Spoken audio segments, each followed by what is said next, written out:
دو تا دختر دارد و این میداند که شوهر کرد این دخترک ها ضایع میشوند، بی سرپناه میمانند و اصلا پدرهایی که پدری اصلی نیستن آنها مثل پدر شده نمیتوانند که نباشد، هم مادر هم عیناً همین گونه، مگر اینکه یک تا دو تا پیدا شود مثل پیامبر صلی الله علیه و یا ام سلمه یا دیگرها. برای همین یعنی این گپ رو گفتن حتمی هست، یگان جا اساس ندارد که فرزند بگوید که پدر تو زن بگیر یا مادر تو شوهر کن.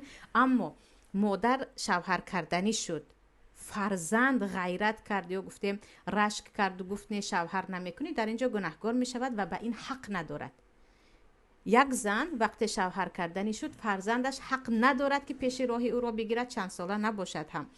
و مصیبت در ما در تاجیکستان این است که زنهای کلانسال شوهر کردنشان یک شرمندگی است. آره چگونه که زنهای جوان مطلقه یا طلاق گرفته شوهر نکنند یک شرمندگی است، در